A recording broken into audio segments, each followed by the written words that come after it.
turashimire ko mandanya kumviriza ijwi rya Amerika. Radio ijwi rya Amerika isamira na Washington DC mu Kirundi no mu Kinyarwanda. Mu Burundi mutwumva ku mirongo migufi ya shortwave metero 25, 31 na 41. Mu Rwanda tukaba kuri FM 104 n'ibice bitatu vy'ijwi rya Amerika. Ikaze makuru muri kino gitondo mugiye gushikirizwa na Jewe Diana Ninahazwe. Intumwa z'impunzi z'abarundi n'iza Republika Demokarasi ya Kongo zahura mu Burundi mu rugendo rw'imisi 5 rwiswe Gendurabe. Twabonye neza ko Burundi ari nyabagendwa, atangorane nimwe, atavyo guhohotera umuntu. Twese twashe kwigana mu hani wacu, nta munigeza tukomakoma n'umwe. Bisigura ko ivyo tugiye gusigura abarefije turongoye, no kubabwira yuko umutekano mu Burundi uhari. Aba ni bamwe mu Barundi bahungiye muri Kongo bahora mu gihugu c'u Burundi kuraba niba icuka kihari co bemera gutahuka batekanye. Ino nkuru iri muzo tugaruka ko handi hato. Ariko imbere kuja mu karere k'ibiyaga binini, hejuru ni Mukankusi abanza dushikiriza amakuru agezweho iganino kw'isi.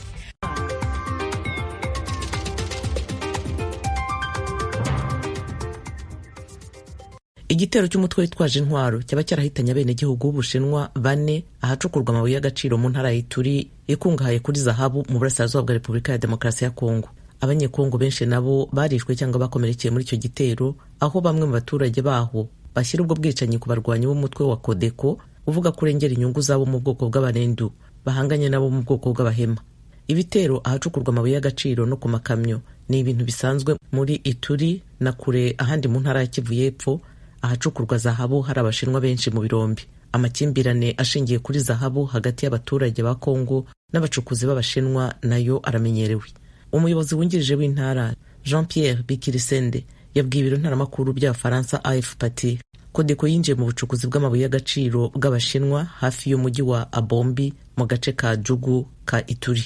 Yakomeje agira ati, twamenye imibare ya mbere ivuga ko abashinwa 4 bishwe kandi ko abasirikare ba Kongo 2 bakomeretse. Andi makuru aturuka mu karere yavuze ko abashinwa ari 6 hamwe n'ababarindaga, abasirikare b'abanyekongo 2 n'abasivili 2 nabo bishwe.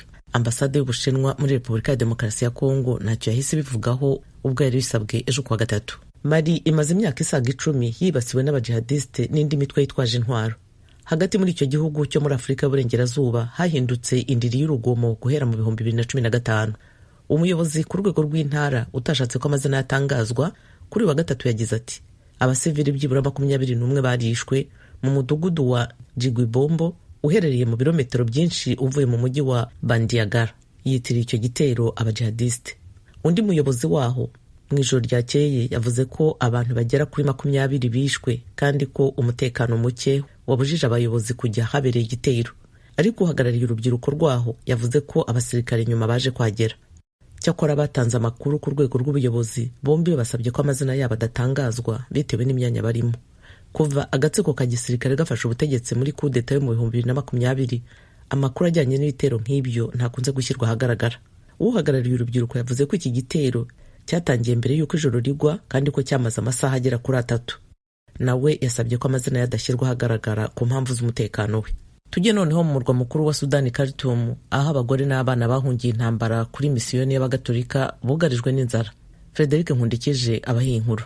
Ati Jacob Telekadana na wenyene yuganiwe muri iryo sengero co kimwe n'abakenyezi hamwe n'abana barenga 80 yategerejwe gutubika umukanda kandi yarataye ibiro. Muri iki gihe ibifungurwa yari yashize ku ruhande biriko birahera. Abantu bashika 80 nibo bahungiye muri iryo sengero hamwe n'inyubako zaryo Dar Mariam Mission, isengero ry'abakatolika riri muri quartier Al Shajara ku murwa mukuru Khartoum. Hama habereye ingwano hagati y'abasirikare b'igihugu hamwe n'umurwi wa gisirikare uzwi ku izina Rapid Support Forces.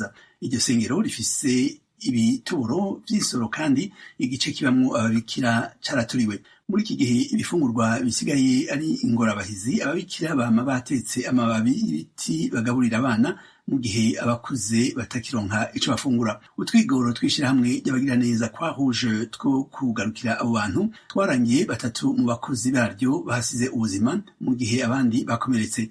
Ivyo vyabaye mu gitero cakozwe n'abantu bitwaje ibigwanisho barashe ku modoka zikurikirana abo bagira neza barimo, maze abakozi bahitamwo gusubira inyuma. Abasirikare ba Sudani hamwe n'abasirikare bigumuye bo mu murwi RSF baragiranije ico gitero cabaye ku bakozi ba Croix Rouge. Ayo mu karere k'ibiyaga binini vya Afrika tuyahera mu Burundi ahavugwa igiciro c'indagara cavuduze cane cavuye ku 40 kija ku 120. Abazicuruza ku isoko ya Rumonge bavuga ko ikibazo giterwa nuko zabuze mu kiyaga Tanganyika. Inkuru y'Ijwi Amerika yateguye ice ku bakunzi bayo mu Burundi mu isomerwa na Thierry Ndayishimiye i Kigali mu Rwanda. Nta ruboga ruhari kandi na uri kurahabona hari Mwanza gusa bazikura hehe ntazihari. Uwo numwe mu bakenyezi twasanze mu gice cahora kigurishirizwamo amafi mu isoko nkuru ya Rumonge. Amameza bahora batereka kimikeke canke indagara zabizumye canke imbisi ziragaragara. Abadandaza nabo barajunje. Uyu nuwo twasanze muri ico kibanza. Indagara zitaboneka twumva ngo ni kubera yamezi nyene ari mabi. Kuko n'abafise n'abagenda iyo nyene mu kurondera zondagara mu ruzi bazi uko nyene tugiye twagenda ku ruzi tukarondera tukabura. Noneho nawe urabona ko akaco twanze ngaha kweri inzara ni nyinshi kweri mu bantu badanaza imboga n'abadisuma twese ubu turashonje kweri. Aho mu isoko yo mu Rumonge ikiro c'indagara kitahora kirenza amafaranga 40,000 by'amafaranga y'amarundi ubu kigeze ku mafaranga 120. Ugiye ku musenyi wa Tanganyika naho ahashikira amato avuye kuroba uhabona amato aziritse ku migozi gusa. Abaroba basanzwe bahaba barasubiye iwabo kuko batagifata imboga. Isoko y'amafi yahora iharema mu gatondo nikihabarizwa kuko nta mikeke canke indagara mbisi ziboneka mu kiyaga. Iyo zibonetse naho akadobo kahora ku mafaranga 80,000 kagugwa amafaranga 300 by'amarundi. Imiryango yabo bari batunzwe no kudandaza amafi ifise ikibazo co gufungura. Wewe vyakira gute kandi uri mu bibondo uri mu bana umaze kuja mu isoko kaburi uci utahana babonye uzinduka kugera ugiye kudandaza mugabo ugataha uko nyene ntagire icyo twara umva wewe vyakira gute? Tuvyakira nabi cyane kwe. Muri ico gice c'imbo bari bamenyereye gufungura ubugari n'akaboga ubu barahinduye nubwo bitoroshe bagafungura ubugari n'ibiharage biri mu irengarenga canke amashu. Ubwo bukene bw'amafi buterwa nuko mu gihugu ca Tanzania hahora hava amafi menshi agaca ku kivuko ca Rumonge atakiza mu Burundi. Aho muri Tanzania haheze hafi amezi 2 barahagaritse kuroba. Uyu murovyi wo mu Rumonge yigeze gukorerayo arasigura igituma hahita Tanzania bahagaritse kuroba muri rinoci. Urabona mu isanzwe muri Tanzania aya mezi kuva naho bataba bapfunze uruzi bataroba hariya hariho umuyaga uterayo uteye amato baca bakoroga ngo ntamenagurwe n'uwo muyaga bagaca barindira nko mu kwezi kw'icenda umuyaga wanje guca nari cyo gitumye ndagaziboneka mugabo navyo nyene tujemo gatoyi mugabo ico si cyo tuma zigabanuka kabisa. Abarovyi basigura kandi ko muri kino gihe hari imbeho amafasha yibira kure mu mazi ku buryo abarovyi batayashikira kubera ubuhinga bakoresha mu kuroba budateye imbere. Jimene Mayumpu w'imyaka 63 afise amato aroba akabona ko hari agahaze. Kera tugikura hariho abagiriki bafise amata kuze y'ivyuma afise kuroba kure afise amatara araba kure ibyo bintu muri Tanganyika ubu ntavyo. Kugira dusubire ijya kampanye yo kuronka imboga nyinshi ifo yuko turonka n'imiburiburi abagwiza tunga urugero rwa mbere bazana icombo 2, 3, 4 muri Tanganyika bikaroba. Kuba badakoresha ubuhinga bugezweho mu kuroba byunyugwa n'ubukene bw'ibitoro nkuko Toyi Gabriel arongoye urunani rw'amashirahamwe y'abarovyi mu Burundi avyemeza. Iyo umuntu ataronse igitoro gikwiye ntaheza ngo arondera amafi iyo yoba ari hose naho yoba ari kure kuko hari igihe usanga mu mazi iwacu atari menshi bigasaba ko ajabuka mu mazi yo hakurya Kongo akayaronderayo kuko ifi ntuzisanga ntugenda ngo usanga aho ziri urazirondera. Rero ivyo ntibiba bigikorwa kubera ko acabona ko igitoki afise kidashobora kumugarukana. N'ikigega ca komine Rumonge kirahahombera nubwo musitanteri adatanga urugero rw'amatagisi yahora atozwa ku mafarobwe n'ayadandajwe mu masoko atandukanye y'iyo komine. Ubutunzi bwa komine Rumonge buva hanini mu matagisi atozwa mu mamesa no ku mafi. Yaba Toyi Gabriel arongoye urunani rw'amashirahamwe y'abarovyi yaba Jimene Mayumpu afise amato aroba barizeza ariko abakunda akaboga ko mu mpera z'uku kwezi imbeho izoba yagabanutse muri Tanganyika amafaka aduga hejuru aho abarovyi bashobora kuyafata. Thierry Ndayishimiye urakoze. Tukivuga ku vy'Uburundi intumwa z'impunzi z'abarundi n'iza Republika ya Demokarasi ya Kongo zahura mu rugendo rw'imisi 5 mu Burundi muri gahunda y'ishami rya ONU gitaha impunzi ku isi twagenda urabe. Impunzi z'abarundi mpunzi zari muri urwo rugendo zivuga ko umutekano wagarutse muri ico gihugu ariko zikemeza ko ubukene buzura inzara. Inkuru ya Vedaste Ngabo ari muri Republika ya Demokarasi ya Kongo. Izi ntumwa zari zigizwe n'impunzi zo mu nkambi ya Mulongo na Lusenda ndetse n'iziba hanze y'inkambi hamwe n'abayobozi ba teritwari ya Fizi na Uvira, abahagarariye societe civile na komisiyo y'igihugu ishinzwe impunzi. Ubwo zari zigarutse zivuye mu Burundi, zaganiriye n'Ijwi rya Amerika zemeza yuko buri wese yagize amahirwe yo kugezwa mu ntara avukamo ndetse no kuganiriza impunzi zahungutse mu myaka yashize. Izi mpunzi zanasuye intara ya Kibitoki ikomokamo abantu benshi bahungiye muri Kongo. Deo Ntakirutimana ni umuyobozi userukira impunzi z'abarundi mu nkambi ya Mulongwe. Yari muri izi ntumwa zari zimaze iminsi 5 mu Burundi. Yari iwabo mu ntara ya Karusi.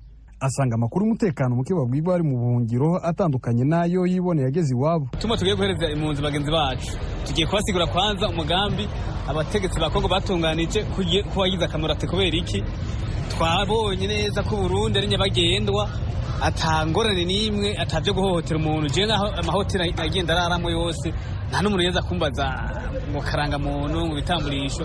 Kandi tugishika mu Burundi, Direction Generale de la Patriema, Insertion et Integration yavuze ati kugira mumenye igihugu cyanyu ngene kimeze, umuntu wese ashaduka ku gatumba iwe. Twese twashe tugera mu hani wacu nta munigeza tukomakoma n'umwe. Bisigura ko ivyo tugiye gusigura abarefugee turongoye no kubabwira yuko umutekano mu Burundi uhari. Albert Hakizimana nawe ari muri izi ntumwa yari iwabo mu ntara ya Kibitoki ifite umubare mwinshi w'impunzi ziri mu nkambi ziri muri Kongo. Yagize amahirwe yo gusura imitumba itandukanye ndetse no kuganira n'abantu batandukanye. Nawe asanga ibyo bahunze mu mwaka wa 2015 byarashize.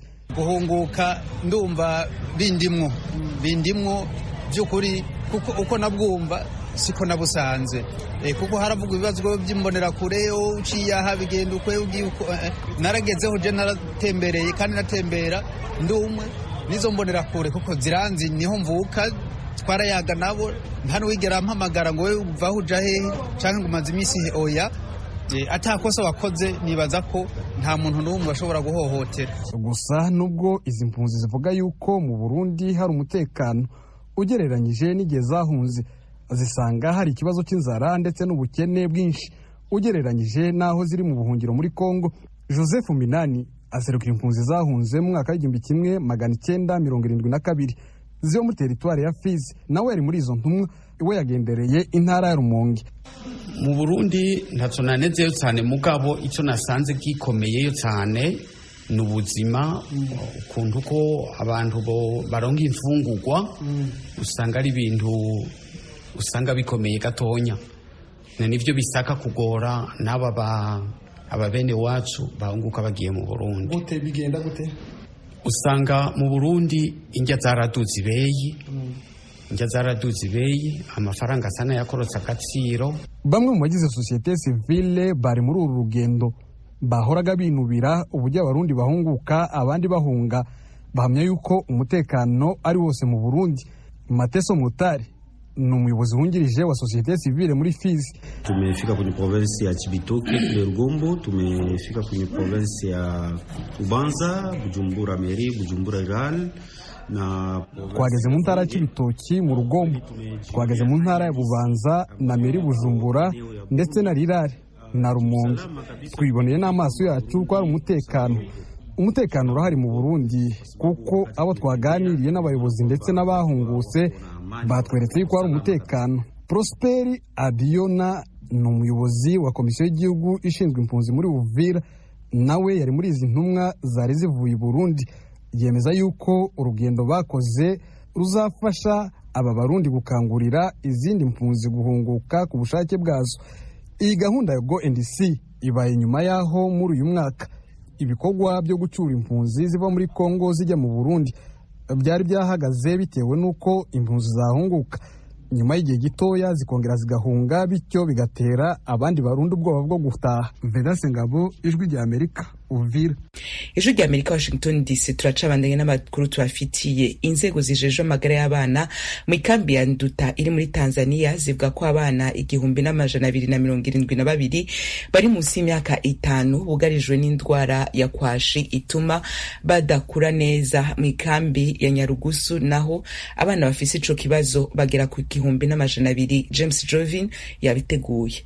Ibyo bitigiri vyemezwa na muganga Tumaine Nyundo ushinzwe iby'ubuzima bw'abana mu nkambi za Nduta na Nyarugusu. Mu kiganiro yahaye Ijwi rya Amerika muri komine Kibondo kuri wa gatatu, avuga ko bafise umugambi wo gukemura ikibazo c'indwara zitandukanye. Agaragaza ko ibice 18% by'abana bari munsi y'imyaka 5 barwaye indwara zivana no gufungura nabi mu nkambi za Nduta na Nyarugusu, bapfa hafi buri mwaka. Kama mnavyofahamu, wilaya yetu ina kambi ya wakimbizi nako kule kuna watoto chini ya miaka 5. Nkuko mubizi, komine yacu icumbikiye impunzi zahungiye mu nkambi ya Nduta. Muri iyo nkambi naho hari abana benshi bari munsi y'imyaka 5, hafi abarenga 1200 barwaye indwara ya bwaki, cyo kimwe no mu nkambi ya Nyarugusu. Ubu turi mu migambi yo gukemura ico kibazo mu bana bose babarizwa muri komine Kibondo no mu nkambi zahungiyemwo abarundi no mu baturanyi b'inkambi za Nduta na Nyarugusu. Ico kibazo kirahari, abarenga 70 bugarijwe n'ico kibazo. Ari nayo mpamvu turimo turashakisha umuti wo gukemura ico kibazo kibangamiye abatari bake mu nkambi no mu baturanyi.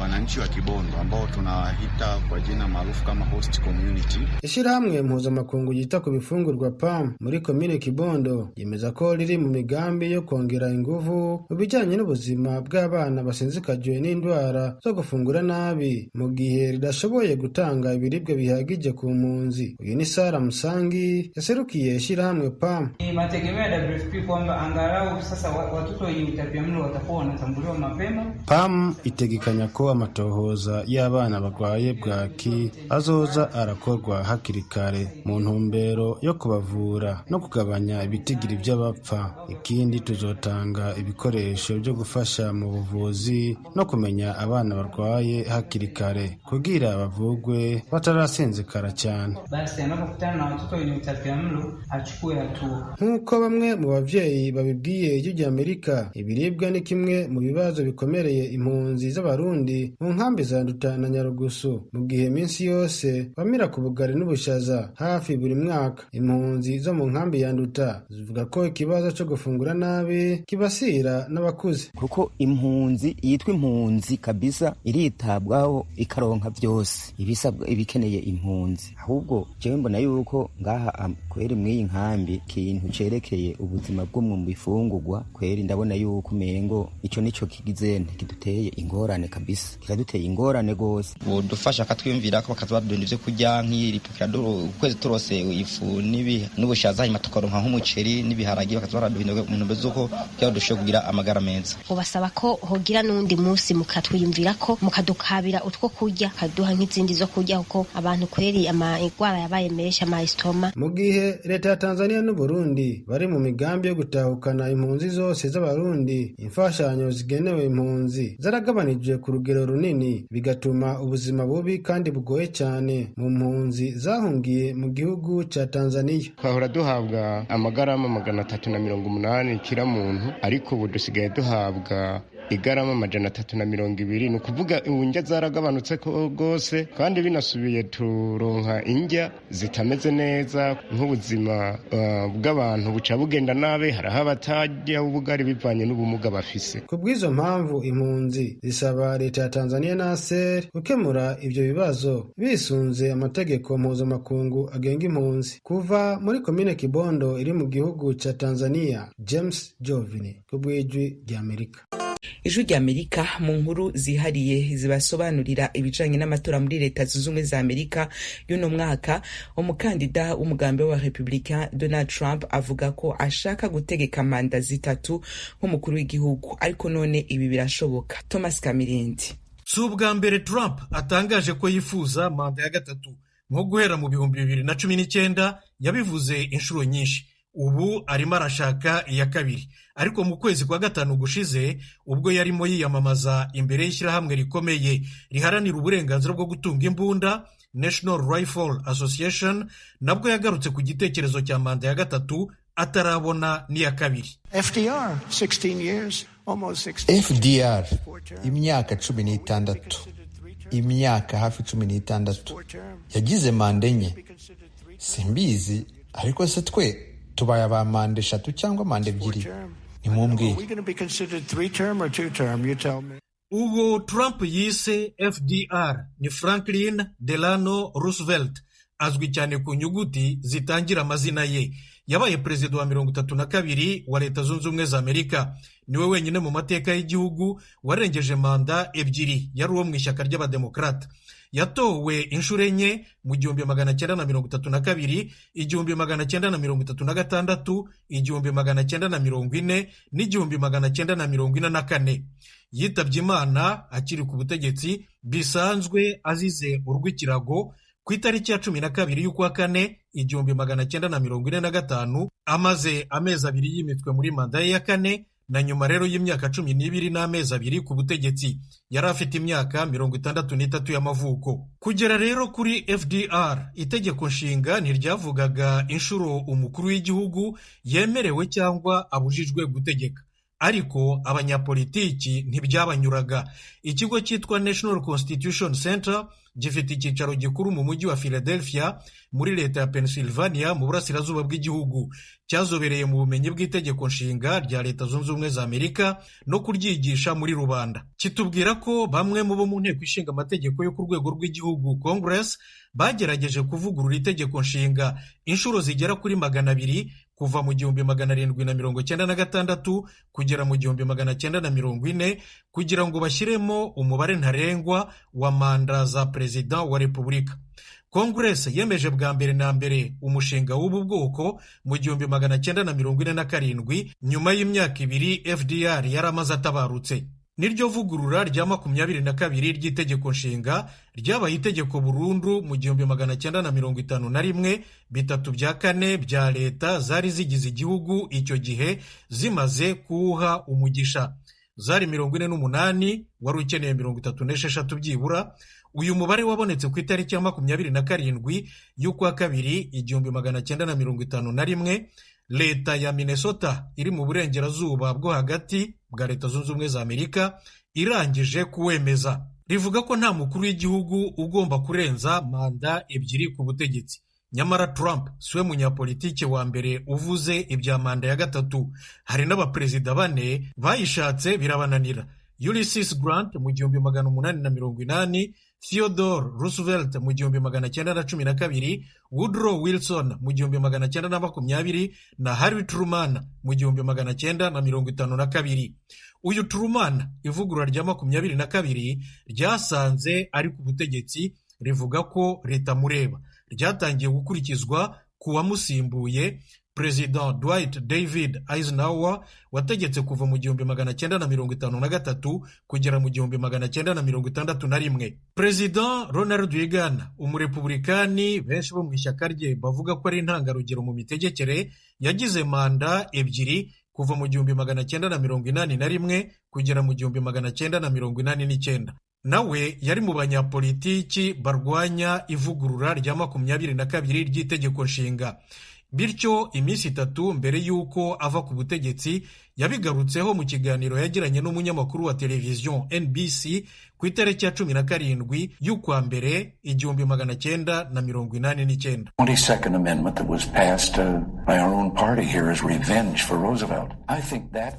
Ni ishyaka ryacu ryashyizeho iri vugurura nk'uburyo bwo kwihimura kuri Perezida Roosevelt wabatsinze mu matora inshuro 4 zikurikiranije. Rirahonyora demokarasi n'uburenganzira bw'abaturage bwo kwitorera uwo bashaka inshuro zose bashaka. Nzashakisha uburyo rubanda barikuraho. Gusa rero uwo ari we wese washaka manda ya gatatu yagomba kunyura inzira ndende cyane kugira ngo abigereho. Byamusaba ko ivugurura rya 22 ribanza guseswa n'irindi vugurura ry'itegeko nshinga. iri ryabanza kwemezwa na 2/3 by'amajwi y'imitwe yombi ya Congress na 3/4 bya leta 50 zigize igihugu, ni ukuvuga byibura leta 38 byafata imyaka. Yaba rero Trump yaba Biden, uzatsinda wese mu kwezi kwa 11 gutaha izaba ari manda ye ya nyuma na nyuma. Uyu munsi abanyamerika barizihiza isabukuru y'imyaka 248 leta zunze ubumwe za Amerika imaze ivutse. Ku itariki ya 4 z'ukwa karindwi umwaka w'1776 nibwo inteko nkuru yayoboraga icyo gihe intara 13 z'ubukolonize bw'Abongereza muri Amerika ya ruguru yemeje inyandiko ya nyuma y'itangazo ry'ubwigenge. Icyo gikorwa cyatumye izo ntara 13 zaje kuvamo leta nshya zigaragariza amahanga ko zigobotoye ingoyi ya gikolonize y'ubwami bw'Abongereza. Itangazo rihamya ubwigenge nubwo ryanditswe nyuma y'umwaka intambara y'ubwigenge itangiye, ntabwo ryazanye igitekerezo kimwe gusa cy'impinduka, ahubwo byabaye bibiri by'amahindura. Bitewe n'uko ibintu byari byifashe muri icyo gihe, twavuga nko guhutaza no guhohotera buri munsi uburenganzira n'ubwisanzure bw'abaturage b'intara z'ubukolonize byakorwaga na guverinoma y'umwami George wa gatatu w'Ubwongereza, bibaye ngombwa ko abaturage b'uruhande rumwe basesa umubano mu bya politiki wabahuzaga n'urundi ruhande. Igitekerezo cya kabiri cy'impinduka ni ukwamamaza ku mugaragaro ko abantu bose Imana ibarema bareshya. Iyi mvugo mu by'ukuri ivuga ko abantu bose bavuka bafite uburenganzira bumwe, hariho uburenganzira bwo guhabwa agaciro, uburenganzira bwo gufatwa nk'abandi baturage bose, no guhabwa uburenganzira bukwiriye bwo kwishakira ubuzima bwiza. Iyi mvugo rero niyo nkingi remezo y'amahame abumbatiye igihugu cya Leta Zunze Ubumwe za Amerika. Ayo mahame niyo fatizo ry'itegeko nshinga rya Leta Zunze Ubumwe za Amerika, itegeko risumba ayandi mu gihugu. Ariko nubwo kenshi tutabashije kubahiriza ayo mahame, urukozasoni rugaragara cyane akaba ari ukubona ubucakara bwarakomeje bukamara imyaka 80 nyuma y'itangazwa ry'ubwigenge, bwatumye havuka umwuka mushyashya w'impinduka yagiye ikosora ibikorwa by'urukozasoni uko imyaka yahise indi gataha. Ndetse na n'ubu uwo mwuka w'impinduka ukaba ugikomeza gufasha igihugu mu guhangana n'ibizazane bigenda bivuka. Perezida Biden ati, uyu munsi turizihiza ubwigenge bwacu, turizihiza ubwisanzure n'uburenganzira bwacu.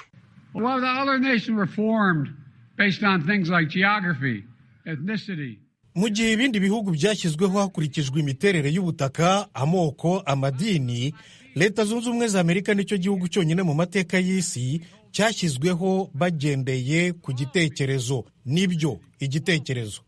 Icyo gitekerezo kivuga ko twemera nta shiti aya mahame y'uko abantu bose baremwe bareshya, abantu bose rurema yabahaye uburenganzira budasubirwaho. Muri ubwo burenganzira harimo amagara, ubwisanzure no guharanira kubaho neza. All people endowed by their creator with certain inalienable rights. Among them, life, liberty, and the pursuit of happiness. Perezida Biden ati, ntabwo buri gihe twujuje ayo mahame, ariko nta na rimwe twigeze tuyitaza. None uyu munsi ndetse na buri munsi tugomba kwatura ku mugaragaro tuti ntituzatatira na rimwe ayo mahame.